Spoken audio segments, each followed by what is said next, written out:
Don't you blame the movies. Movies don't create psychos. Movies make psychos more creative.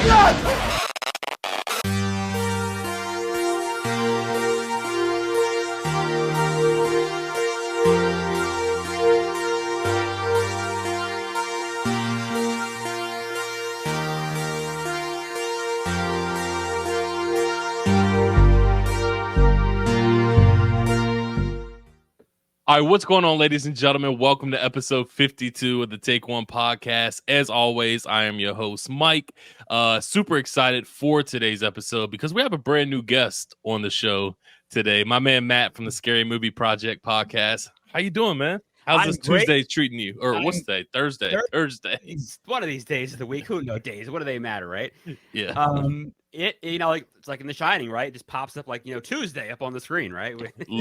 That honestly, that would help my life out a lot better if I could just wake up without looking at my phone. First thing I see is Tuesday, black screen, just Thursday, the day of the week. Yeah, and there's snow everywhere. Yeah. I'm great. I'm doing very well. Thank you for having me. This is exciting. I'm ready to discuss movies that we like to talk about. Scary movies, right? Yeah. Yeah, and I feel like every podcast I have has like a main topic, and I think we're definitely gonna touch on The Exorcist. But like I told you before we hopped on here, one of the things that I like to do with the new guests is kind of just to get to know them, especially for the listeners that may not have trickled over to and heard your podcast. I hope you being on my podcast brings you a whole lot new followers because you deserve it, man. You have great content over at the Scary Movie Project. But first, I gotta ask, before we get into the podcast itself, what got you into horror movies from the beginning? Man, yeah, if you're like me, we got to go all the way back. Yeah, oh no, we do. Some people have the great story of I started watching them 4 years ago, or I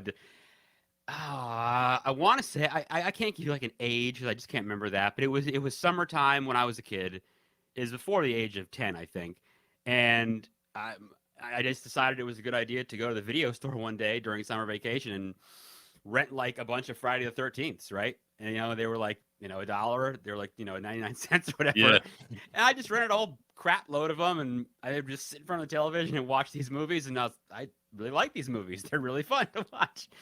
And it really that is a genesis. Right? I couldn't give you like a date exactly a year, but that's kind of how it started, I think. Yeah. So would you say Friday the 13th is obviously the movie and the franchise that started it all for you, or did you happen to see something on TV before? Or so the answer would have to be yes to that. But I love telling like The Shining, right? The Shining was the movie that. Now I'm totally going to date myself here, and that's fine. I don't care. The Shining was the movie that really like got it going, right? So. It's like a late Saturday night. I'm a kid. You want to stay up as late as you can, like a weekend when you're like 12, 13 years old, right? Oh, yeah. And the late night, like ABC movie, right? I think it was. And it was some movie. I turned it on, and there was some woman, and the POV was above looking up at her, and she's reading pages and pages and pages from a typewriter, and she's freaking out. And I was like, I started watching this movie, and I think, what is this movie? Is really interesting. What is this? And so, again, here's how I date myself.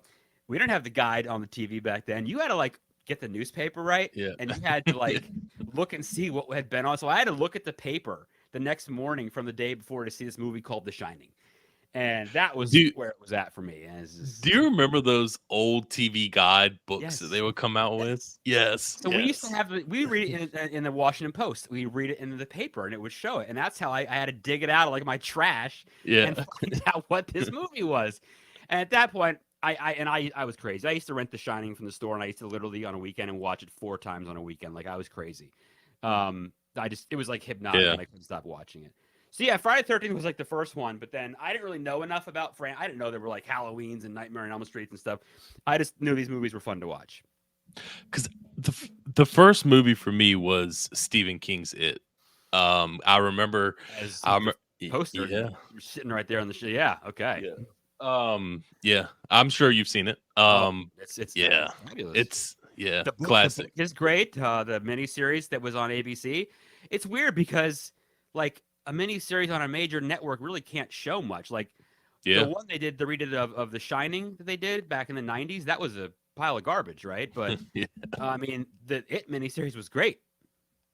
Yeah, well, it was great, and I don't know if you've had a chance to. I think it was 2 years ago at this point. They actually released like a documentary of the making of it. I wrote a review. Um, Read it. oh, I have to. I have to. Shameless It's promotion. Go to hilltopvideos.com and read the review. Yeah, no, do that for real. it was really good. It was really good, wasn't it?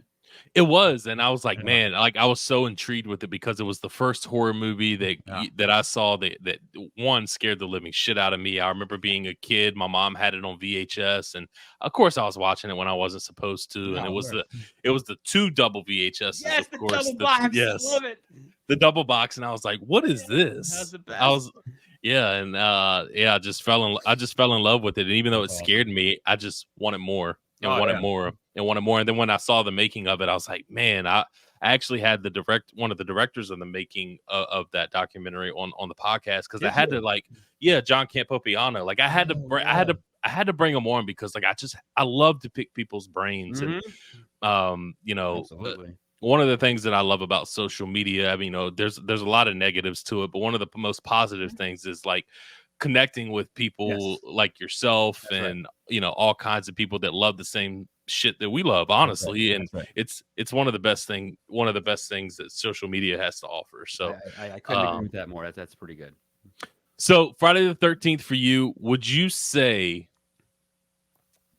just jumping right into it, would you say that is your favorite horror franchise? No, the Halloween franchise. Good choice. Yeah. Good choice.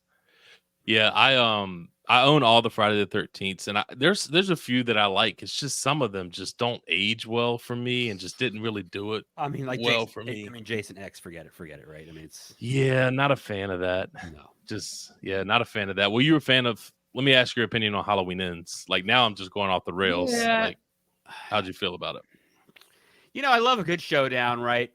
But we've seen it. We saw her do this. All right, I get different universes. I understand all that stuff, right? But I already saw her fight Michael Myers, and it was Halloween H2O. Like I already saw it. I mean, I don't. It's just hard to detach and just go into another universe with this. Look, those movies are made, I mean, for money and stuff, and for me, I don't hate them. They were okay, but I don't know. It's kind of cool, like seeing them like this whole town coming together. It's like this funeral pyre for this, madman that had wrecked their lives, and it's just like this tribal moment. They could have been like a trash compactor and whatever, and it's just, it's interesting, right? I mean, I had to finish it and watch it. I mean, there were moments that were good about it. The whole psychic connection thing was, I can't do it. It's just too weird. It was too much for me with that guy. I don't know. It wasn't great. I mean, I loved the scene where he cuts the DJ's tongue out. That was pretty awesome. Ooh, that was a hell of a scene. And I would say probably out of the it's the one out of the 3 David Gordon Green movies that I don't enjoy really much at all. But like looking back on it, it's probably one of the better written ones out of the 3. I just don't like what they did with Myers. Story I too, just like between them yeah. You know what? I don't need that in a slasher flick. I just don't need that. I don't know. And I agree. And I'm with you. Like I've seen this in H2O, the showdown. And if you ask me which one I prefer H2O. That showdown was, to me, phenomenal. I mean, we got to saw, Jamie Lee Curtis, Laurie Strode in such of a state of mind that it's just different from these new trilogy movies. And, I thought the timeline was weird with how they, created her character. Like in the 2018 movie, how she automatically started off in this deep depression, waiting for him to come around. Right. But in Ends, it looks like after her daughter died, she just moved on and was this happy go lucky girl. I think that should have been reversed. Or living right. Yeah, that should have been reversed. Like 40 years later, you should have tried to move on and be happy. And then once your daughter died, that's when you should, if you're gonna. I don't know. It was just weird to me. It was just weird. I liked the 2018 one because I like going to the. Me too. The Insane Asylum was a great, that was right known as Smith's Grove, and there were little nuggets that you probably caught. I think that horror fans caught, like the scene like going back to the bathroom, I guess at that campground, which is like from H2O. Yep. Going into the house to grab the knife, that was from like part 2 when she's making the sandwich. There were these little moments that you would know from other ones, and I think that part was cool, and it was brutal and it was violent, and I don't know. I mean, We're not done. I guarantee there's going to be more. I know there's going to be more, but what's going to happen, I don't know. But as far as like ends goes, I mean, it did what it did. I wasn't expecting a whole lot more. I wasn't disappointed because my expectation level is kind of like right in the middle sort of thing. So. Yeah, I think one of the better things that we got out of all three films was the flashback scene in Kills. I thought that was done, pretty well as you could, to try to replicate everything. So. Whether it's the mask or Loomis, like Dr. Loomis, yeah, that was pretty cool, right? It's a hell of a gamble to try to do because that's Loomis. He's pretty much the Halloween franchise. So, the looming figure for sure. Yeah, so to me, they pulled it off. It was just a hell of a gamble for them to do. But I had to ask you about that, with that being your favorite franchise, because it's mine as well. And I love to ask people's opinions about, this new trilogy that we got. I entered that first one with trepidation for sure. Like, I was like, okay, here. Some of the remakes, like, I was excited to see Texas Chainsaw Massacre remake. I love the original movie. It's one of my favorite movies. And I was, like, pumped for it. And sometimes I'm like, I don't know. Like, I love Pet Sematary. And the remake I was excited for, and I thought it was a bag of doo-doo. And I mean, like, I don't know. You never know. So these I wasn't sure of, but it was okay.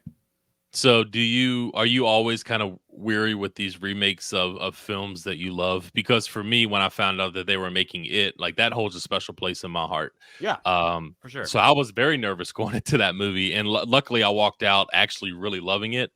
Chapter 2, not so much. It just didn't work for me, but definitely that first film, Chapter 1, I thought they hit the nail on the coffin. Is that how you felt about Texas Chainsaw? Were you satisfied with that? Because I think it's one of the best ones out.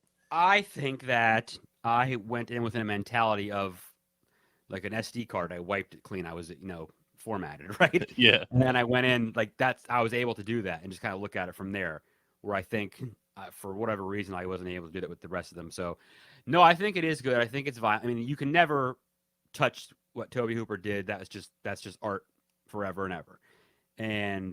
But it's good. You know what though? And I mentioned this on another show. And all you should watch KB Loves Movies, by the way, out there. We talked about remakes, and we forgot on our episode. One of the best remakes, I think, is Dawn of the Dead remake. That movie. Oh, so good. Great. So good. It is. Chainsaw was good, and I actually loved the beginning. The prequel they made one. I loved that, and I think people hated that. Yeah. I love a backstory. I love to see where did these psychos come from? How did this all start? I think that's a cool movie. Yeah, I think so too, and I think so. I don't know how you feel about again, back to Halloween, but the Rob Zombie films. Rob Zombie's my dude, so it's like I have a hard time. Part 2, I'm in the camp of I prefer Part 2 over the original, actually, of his. Oh, okay. See, I'm the opposite. Yeah. But I came into it not liking any of those movies. I remember seeing H2O in the theaters at a young age, but what I vividly remember, like from start to finish, was Rob Zombie's Halloween, because we hadn't got a movie that I saw in theaters in a long time. So I went and saw that movie with my family, and my mom sitting next to me. Rob Zombie's Halloween. All right. Yeah.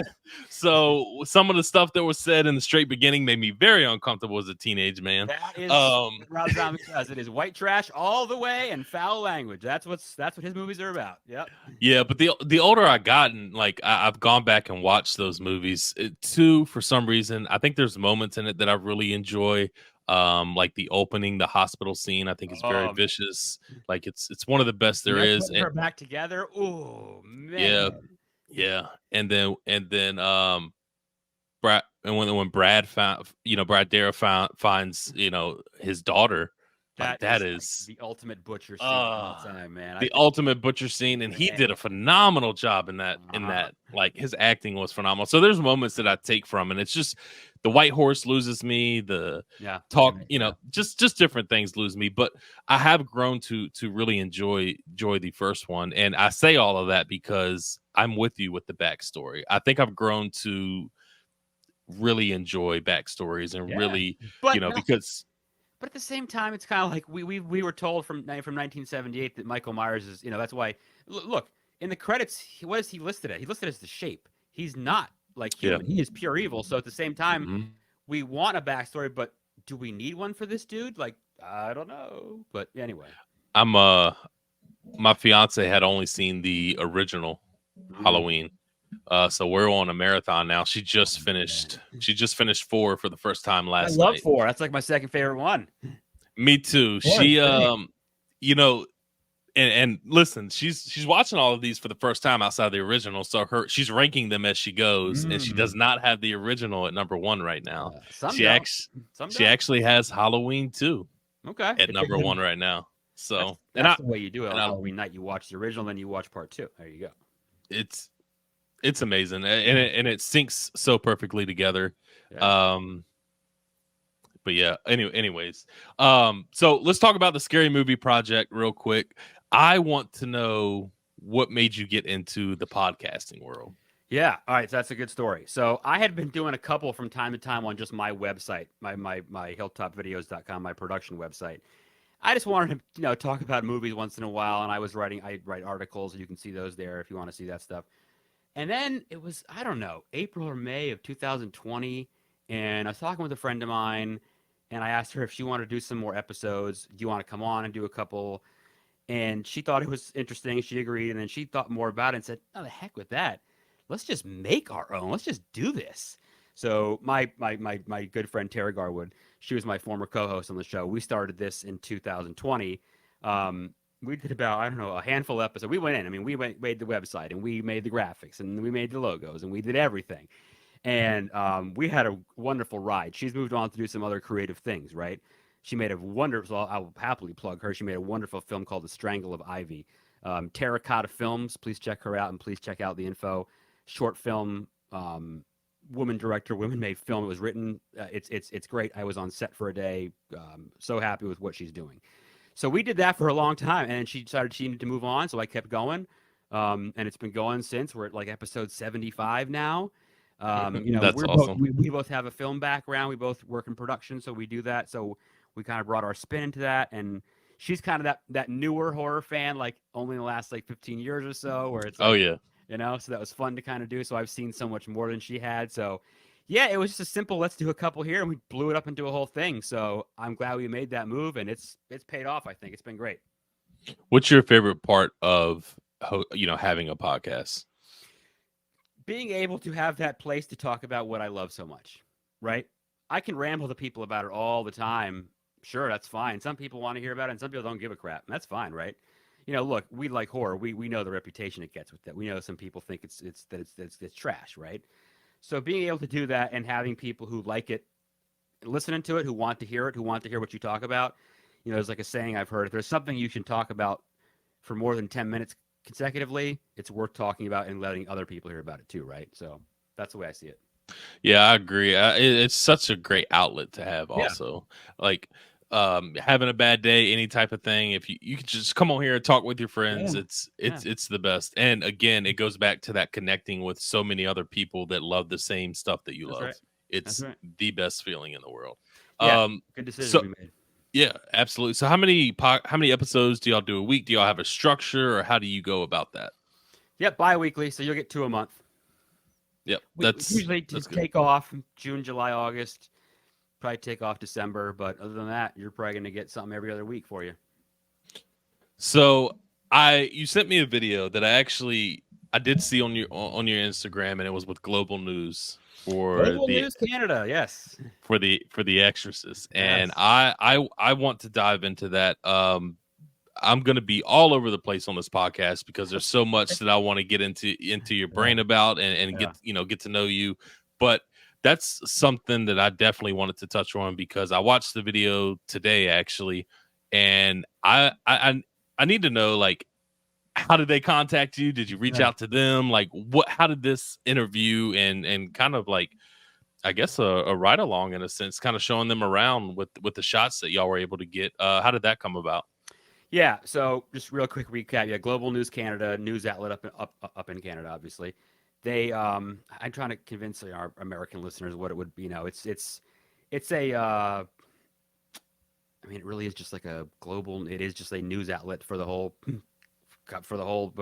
every province. I mean, it's everything up there, right? So they came. I just got an email from them one day, and it was in my Scary Movie Project email. Hey, we're reaching out to you. We're doing a piece on 50 years of this. Probably came in late November. we're doing a piece on 50 years of The Exorcist because that last December was 50 years since the release. Would you be interested in doing it on camera in Georgetown in DC for this? Well, I said, yes, I would love to. Of course, I asked them, how did you, so I've been doing, I've done tours. I live in 15 minutes away. I live in Arlington, and I've been going to the stairs in the house and shooting footage there and taking friends there for my whole life, essentially. And I had done a tour. People said, why don't you do tours? Like I bring friends on like once in a while. And so I just posted up on Eventbrite and said, hey, let's go do it in late October, obviously. And had some success. And I asked the producer, I said, how did you find it? Oh, we just Googled like Exorcist or Exorcist tours. We found you. Okay, perfect. There you go. Look at that. Yeah. That was easy. So I said, yeah, I'll do it. So it was great. We got together with the producer who did the story. Camera guy came. We're there for maybe 2 hours. Quick walkthrough, just shots on the stairs, shots on the campus. We got the Georgetown University come to kind of escort us. Shots in front of the house, things like that. Everything is basically in the neighborhood. If you know the area, they really shot it there. I mean, and it's all, essentially all the same. It really is kind of the same to this day. So it ended up being like a 3-minute piece. If you go to their YouTube, Global News Canada, they post that it lives there. I think it's called Scarred and Scared, Generation Scarred and Scared or something like that. So it's up there now, and you can see me in all my glory or whatever you want to call it. And it was a really good piece. They did a really good job with it. I think they did a really great job. He did a great voiceover. Yeah. He used clips from the film. It looked really good. It was a nice 3-minute piece, and it aired on the 26th, which is Boxing Day in Canada, and that is the day they released this piece 50 years to the day when that film was released, December 26, 1973. 50 years. Yeah, it's amazing. 50 years. And the fact that it still gets the attention that it deserves, for one. Yes. Is forever phenomenal. Yeah. That I still get because I when I was watching it, obviously they played the theme song in the background, and it still gives me chills. It still gives me chills. Does something, yeah. It's definitely one of the best. Now, I know you had talked about you had been doing tours, or you would take your friends there, and you were convinced to, or just thought about, hey, why don't you do tours? Why not? Right? Yeah, yeah. Like that's super cool because again, you're going back to that connecting with somebody, a bunch of people who are also interested in it. So why not? When was your first? Have you always lived in Arlington? Yeah. So I've been going. This is going to visit those stairs in that place forever, man, forever. That's just like a part of me, kind of. It's really kind of tied to me in a way. How'd you feel when you first saw those stairs? I want to say I knew about them before I'd seen the film. I think I was a kid, right? If that makes sense, right? I don't think I maybe had seen them yet, and that's one of the things that I think I mentioned in the piece, and that I think everyone knows, right? You may not have never seen The Exorcist, but I guarantee you, if you live in the area, those stairs. That's the thing. You know they're there. You know about them. You don't need to see the film. So I think I kind of knew that, and that was evolved into okay. Then I finally saw it, and you start to pick up on these things, and it just becomes, oh my gosh, I live down the street, and you'd be a kid when I was Georgetown down on M Street when I was a kid. That's something you'd go do on a Saturday with your friends or whatever. You go down there and hit up shops, and they had all kinds of cool stores back in the day. And yeah, you go down, you check out the stairs, and you kind of walk around. And it was harder to research stuff back then, but you could find out where everything was. And after time, you use resources and you find all those things. And then it's next thing you know where they all shot the whole damn movie, pretty much. So after you have done these tours and stuff, had that intrigued you to maybe go out and visit other filming locations to horror movies? Have you done that? Oh yeah, I'm all about Western Maryland for Blair Witch Project. I go to mostly every spot. I don't know every spot, but I think I know pretty much all of them. I love to go out there. That's like a drive I'll do in like October. I'll cruise out. Burkittsville was, quite frankly, it's real, by the way. But it was very small, used in one real scene, which is the scene where they're at the set when she's in front of the Arnold tombstone. Yeah.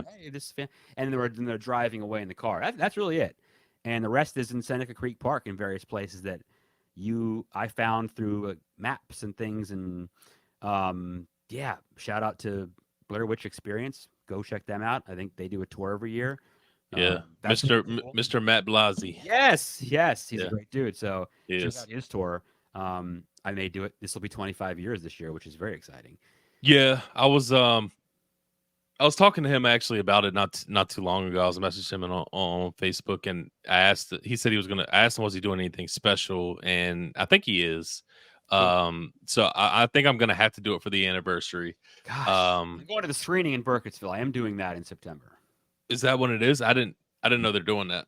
Yeah, I know because I know they did it for the first time this past year, I believe. they're going to do it, and they're going to be happening in September. I gotta go. Like, Yep. Oh yeah, it's like a 2-hour and 15-minute drive if I can get up early enough to skip that Arlington DC traffic. Well, don't forget it'll be on. It's Saturday on the 14th, so it's a Saturday. So you should be should be okay. You should be okay. But then it is like a 7 p.m. screening, FYI. So, but anyway, Okay. So I have some stories that I want to share with you involving the Blair Witch Project. I don't know how much digging you have done on any of my pages, but me and my friend Kevin, he's a big Blair Witch Project fan, and I've grown to really become just fascinated with the film. We went up and did a horror convention to meet David Arquette in Maryland, I believe, last you go year. to Monster Mania? I did. That's my spot. Yeah. Yeah. Well, not anymore now. Now it's in I was Baltimore. about to say, now it's in Baltimore. Nope. Yeah. You going to go to Philly in March for it? Probably. I'm thinking about it. I'm going to go in Philly in March. I haven't been up to the Philly spot in years. That's really good. That's a really good spot. Yeah, because usually the Philly one usually has Robert Englund there. But yeah, for me at this point, like I just want to buy like t-shirts, honestly, and it's like horror t-shirt heaven up in Philly. Oh yeah, that's what I heard. But yeah, it was Hunt Valley for all these years, which is just random. But now, they closed the hotel apparently, so now it's going to move to Baltimore. So it was a very weird hotel too. Like I remember first driving up to it. Because I was like, this is weird. This is different. I like the mystique of it. I love the way the layout was to it. So it was kind of sad to see that they closed because it was just an easy drive for me, not long at all. But we went up there to meet David Arquette, and honestly, we got there super early, so we were only in we met David Arquette. He met some of the Lost Boys. I met Lauren Lavera from Terrifier 2. And then it was like 11:30, and we were like, we got plenty of time, like because we were just gonna go back during the day. We grabbed some Chick-fil-A, and we were like, dude, on the way back, let's step by the Exorcist locations because he lives in Charlotte, so he's never been, and I've never been to see the steps or anything like that. And that was just an experience of its own. Like I can't explain. Like you were there in the daytime, though, right? I was. It's a different animal at night. I'll just mention. Is it? But anyway. I'm gonna do it. I gotta do it. No, I gotta do it. What's crazy about it was cloudy and we got stuck.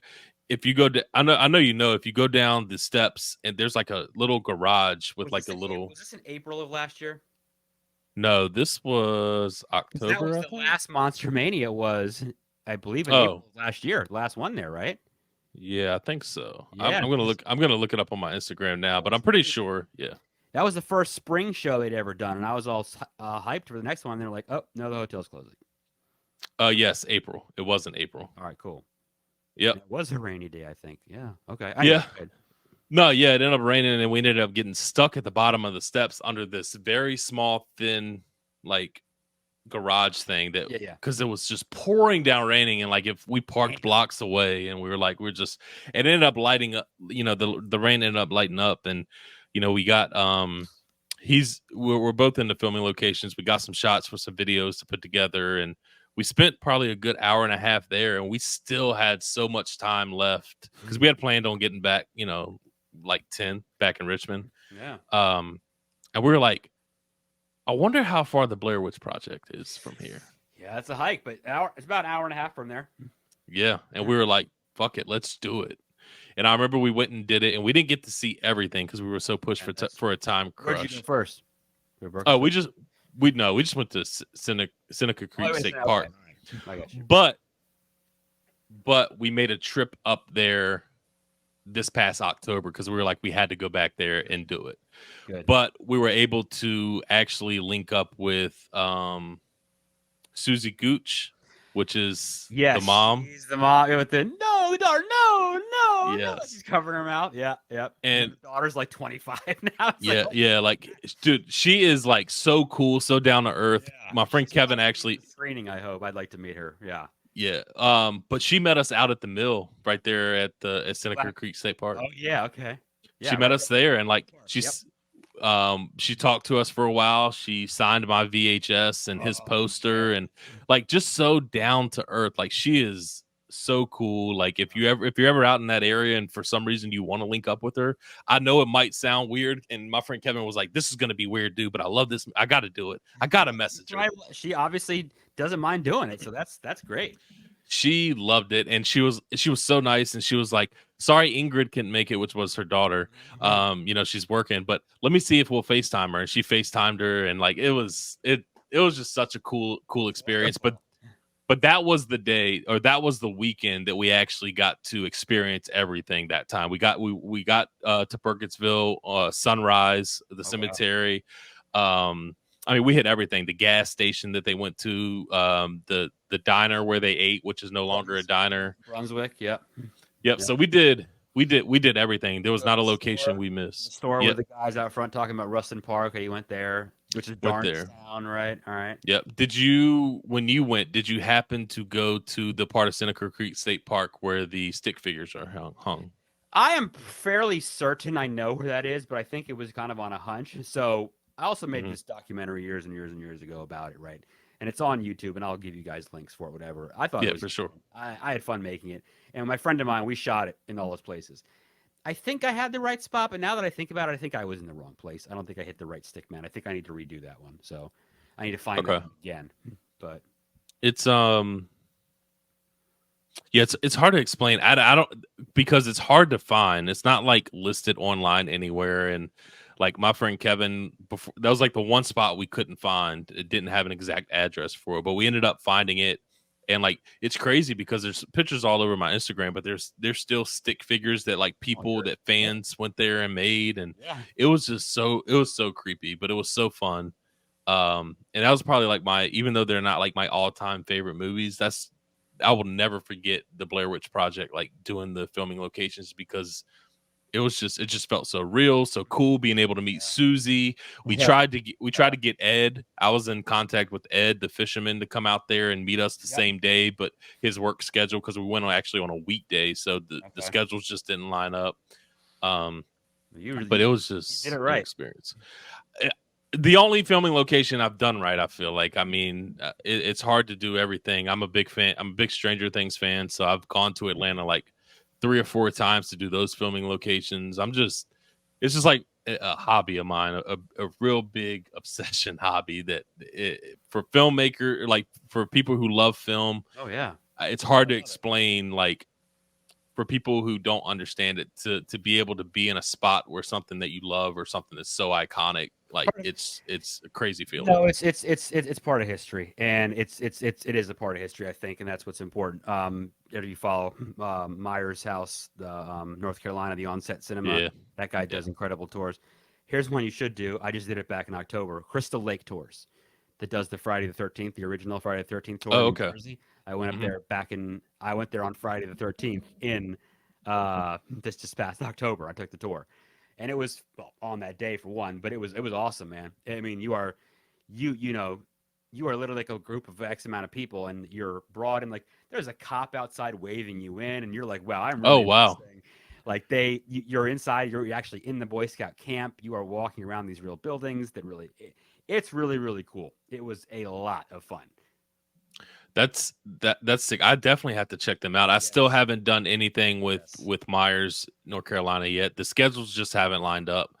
But I would love to do it with them. Out and done. So I know Halloween Lives podcast. Those guys are great. They went out to H45, the con, this past year. But if you've ever been out to Pasadena, I was out in Pasadena for a Rose Bowl years ago, and so I walked around the neighborhood in Pasadena where Halloween. I did that myself. That's a lot of fun. I mean, LA, everything's there, but yeah, I've done Halloween. I mean, Amityville, you got to go see the Amityville house at least, right? I have to see that. And to your Pasadena Halloween point, I went to LA. It was actually what got me into filming locations because I've always loved the movies, but I've never thought about visiting the filming locations. But me and my buddy went to visit a friend in LA one year.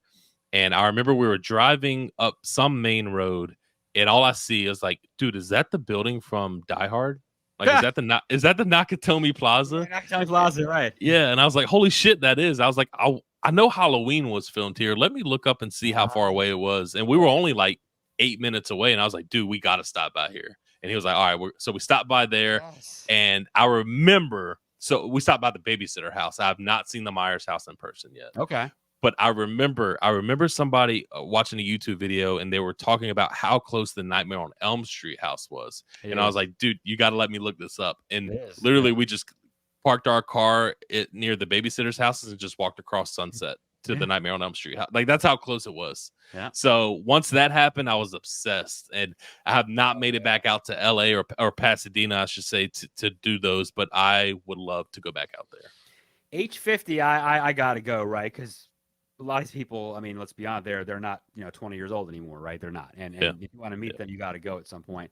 But yeah, and it was cool because I went in 2010, so Rob Zombies had just dropped recently. So a lot of the places are right next door. They're in the same kind of neighborhood, so you kind of get to see stuff from the original and his at the same time. Yeah. So, yeah, that was fun. Yeah, the Friday the 13th tour was great. You can do Blair Witch around here. You can do Exorcist around here. And other than that, I mean, you kind of have to like live in LA to kind of see a lot of this stuff. So you do. I remember when I went down or Georgia. Like, I was good. A lot of the Walking Dead and a lot of the Halloween. Georgia is a big spot now. So like I said, I went down there to do the Stranger Things location videos. Yeah. And on locations period, and that was phenomenal for me. Like, I was in heaven. But I remember my sister, I went with my sister, and she is a big Vampire Diaries fan, which is in Savannah, Georgia. So I was surprised her one morning. I was like, we're gonna go visit these locations, eat here. She was so happy. Awesome. But also in Savannah was where they filmed Rob Zombie's Halloween 2. Yes, Georgia, that's right. So the same area. So I got to see that Myers house that they filmed in, that was cool. The hospital scene he walked out of the night it was raining. It's actually a school, an elementary school. So that was really cool. But also, to what I was going to say about the whole Georgia thing, when on my way back, my friend was actually telling me, I think part 6 was filmed in Georgia, not too far from Savannah, where the actual campsite is. Like, everything's kind of set up the exact same. Okay. Like, literally the exact same. And I was like, damn it. And then the college from Scream 2 is there. Like, Georgia has a lot. Georgia has a lot. And I mean, like Walking Dead, they did. I mean, almost every single season they shot there, right? So that's cool too. Yeah, I went my first time I went to do the Stranger Things stuff. We went and did the walking tour, and that's when they actually still had the barricades up around the neighborhood for Alexandria. I haven't watched Walking Dead in a long time, but they've now taken that down, and people actually live in those homes now. Really? But you can still go down there, and there's a lot that that are still put up. It's pretty cool. But yeah, I had to ask about the filming locations because it's just something that's become kind of like an obsession. I love it. I love it too. I really, I mean, I think anyone that likes these movies feels the same way. Yeah. Have you asked Matt, real quick, on the Blair Witch Project, do you know of any type of physical media they may be putting out this year for the anniversary? Have you heard anything out there? Have not. Me neither. And it's depressing because I want something. I want them to drop something. Yeah, I don't know. Maybe that's the thing they're working on, and it's just like they haven't mentioned it yet. And as we get closer, maybe. Yeah. Who knows, right? Yeah, but I think I have to do the Burkittsville. Like, I have to do that. So if you have the information on that, please send it my way so I can. Yeah, no, I will. I think it's on Eventbrite, honestly, but yeah. Okay. Yeah. Awesome. All right, so a couple more things before we get off here that I kind of want to dive into. Have you ever thought about I haven't checked out your YouTube, so you might actually have this, but for the filming locations, have you thought about putting videos together for those, or have you done that? Or it's a lot. It's a lot. Thought about it, yes. Done it, no. Definitely thought about like a quick little, almost like a mini tour in a way. I have thought Yeah. about that. Yes. Because I mean, people look that stuff up. I'm the guy that Oh yeah. would sit in bed on a rainy Oh, yeah. Saturday day and just watch all the location Yep. videos. Yep. So Yeah, for sure. I that definitely thought of that would that. get some hits. I think it probably would. I think so. I think you're right. It's a good idea. So I kind of want to dive into what you think the state of horror is today, because obviously, for me, I think it's a big topic to discuss. Just because I find myself obviously loving the originals, the older horror movies. Oh yeah. Not to say there aren't some that I like, that have came out recently in our decade, whether it's the Conjuring or Hereditary. Like I've enjoyed some of those movies, but how do you feel horror is going into 2024 overall? And what do you kind of want? Because I feel like last year was kind of a letdown. All right. So I think the people making the best films is A24, right? Is that pretty accurate? I think so. The newest film I've seen, I did a review to, was Talk to Me. I don't know if you saw that or not. I thought that was pretty good. Yeah. It was pretty good. Yep. It's like, I feel like a lot of these films I watch now are like real life horror. And what I mean by that is, it's not some, monster living under a bed or, some ghost in your house. Like, it's like trauma. Like, I mean, like, Talk to Me is about real life. It's about real life trauma this poor girl is having, honestly. And like Babadook, I remember watching. That's like a, real life story. And man, you know what I watched recently that I thought was incredible? Maybe not necessarily horror. The newest Invisible Man. I haven't seen that. Oh, I've not seen it yet. Now that movie is like straight up like abuse, quite frankly. It really is really what it's about. Like, I think you'll like it. I think it was really cool. That's where like the topics are now, like real life things happening to people that you can then make them into this like existential, like for everybody horror, like feel, right? That's what I get out of a lot of these films. I just watched Antlers, and I'm going to review that. Mm-hmm. And I feel like that's the same. It's like a trauma thing. Yeah. It's like real things that are happening to people. These aren't silly ghost stories made up. It's like real stuff now. And I feel like that's kind of where a lot of these films I feel like are coming. That's what I'm seeing, I guess. Yeah, I agree with that. I mean, I feel like we haven't had any type of like new slasher icon in a long time. I think you can maybe throw Art the Clown in there at this point. Okay, yeah. Did you see Thanksgiving? I did. Okay. What did you think of it? Eli Roth is my man. I love him. I liked it. I think it's very cool because, one, we need a good Thanksgiving horror film. I think we do. Yep. And I remember watching that trailer when I saw the Grindhouse movies, and I thought, man, this is so cool. And then 15 whatever years later, we finally get it, right? Yeah. So yeah, and now they greenlit the sequel. Now we're getting Thanksgiving too. So I liked it. I mean, yeah, I enjoyed it too. I thought it was definitely good. In the oven was oh, that was amazing. I was like, "There's no way they're about to do this. There's no way he's about to." And he went for it. Too, like, they're not really gonna roast her in the oven, are they? Yo, man. No, it was good. I enjoyed that movie. I think I'm glad they're coming out with the sequel because it deserves it. I thought it was really good. The only thing that bothered me was some of the dialogue. I thought was a little but you get a lot of that these days. It's very like current. The whole thing happening on Instagram and everything, like all that. Yeah. But I mean, that's a smart move, right? You want to pan to your audience. And you need to be current. I think that was a really cool thing they did. Yeah, I enjoyed it. But I've learned to like appreciate, even if like I walked out of Thanksgiving and didn't like it, like I would appreciate Eli Roth for trying something new, that's not a sequel or a remake or a reboot or anything like that, because I feel like that's what we need. I feel like a lot of these major companies are just trying to reboot these series in any type of way they can to make a quick buck, and it suffers for us horror fans, because at the end of the day, I'm not going to sit here and say they don't care about us horror fans, but like they're gonna pander to the regular crowd because they know for a fact that they're always going to get the horror fans to come see the movie, even if they didn't like the last movie. They got to check it out. Like if you're like me, I got to be there, even though I'm not excited for it. I'm gonna be in the theater. Oh, yeah. You got to watch it. Yeah, so I feel like a lot of these companies are just pandering towards the general audience in a sense, and that core horror that made me fall in love with it is, I don't want to say gone, but it's very rare that I walk out of a theater absolutely loving a horror movie. One thing I appreciate about Damien Leone is with the Terrifier movies is he had a pretty big offer for Terrifier 3 and ended up pulling it off the table because if he would have went with a major company, they would have watered it down, watered Art the Clown down with the kills, and that's just something he didn't want to do. So you can't let that happen. If you be true to what you really want to do, that's a big thing. Yeah, and I'm looking forward to Terrifier 3 because that's a Christmas horror movie from what I understand. So Christmas horror films need more of those. We do holiday horror, right? We do, like good ones too. Yeah, we need really good ones. Yeah. So are you happy with the way things are going to go, or the way things are trending, or are you just kind of like, we get what we get? How do you feel overall?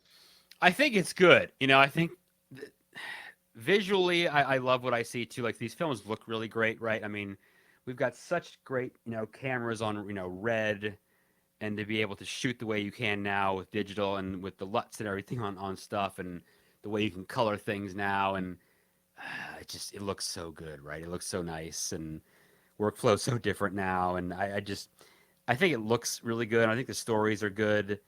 Like you said, there are these, we love these older films. We love these. I mean, Michael Myers can, you can make 1,000 of them. I'm going to keep watching them too, right? But yeah, you got places like A24 that are making these really great stuff, and I'm going to keep. What was one that I really wanted to see that I've kept hearing about? Oh God, I got to look it up. But what's it? It's got something evil in the title. Evil Lurks. Oh, Evil Lurks again, or Evil Lurks. That was intense. I have not seen that. I haven't seen it either. When actually, Evil Lurks. Is that it? Yeah, when Evil Lurks. Yep. Okay. I've not seen that, but I'm really I want to see that because it's supposed to be pretty violent.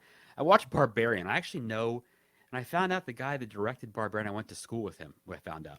Oh, really? Yeah. I remember watching some type of story about the director from Barbarian. Zach Trigger. Yes, just seemed like a very laid back type of guy that. Yeah, and I thought the year that Barbarian came out, I thought was a great year for horror. Like, that's the year The Black Phone came out, Barbarian came out, X, Pearl, all those movies. Yes. Like Ty West. Oh, I love Ty West. I am so ready for Maxine. Ready for Maxine. He makes really good stuff. So yeah, I mean, we'll see where it goes. I don't think I'm disappointed. Is there anything I would like? I'm dying for, or I want? Not necessarily, right? But I'm happy with it. I think we're it's not like that whole 90s where horror's dead. Yeah. Scream, save the day, and I don't think that's where it is. No, I agree with that. So, before we wrap up here, do you have any type of plugs that you want for your socials? I'm going to plug it down in the comments below for everybody on YouTube and wherever where I share the podcast. But where can everybody find you, man? Yeah, so thescarymovieproject.com is the website. If you want to check it out, Instagram is a big one for me, at the Scary Movie Project. You want to email thescarymovieproject@gmail.com. It's on Facebook as well. If you want to look at, I think we mentioned stuff, you can go to hilltopvideos.com. You can find my production stuff there. I do a monthly horror article there and some old banged up podcast that might not sound very good at this point. I don't know. So yeah, those two places where you can find me. And that's Instagram's probably where you're going to find me the most. So at the Scary Movie Project is the spot to go. Awesome, man. Well, I appreciate you joining me on this kind of get to know Matt a little bit, and I'm excited to have you on the podcast in the future, man, because great talent, great person, man. It's super excited for and appreciate having you on the Take One podcast. Yes, sir. You're welcome to come on mine, of course. So we'll do this again. All right, man. All right, everybody. Appreciate y'all listening to episode 52 of the Take One podcast.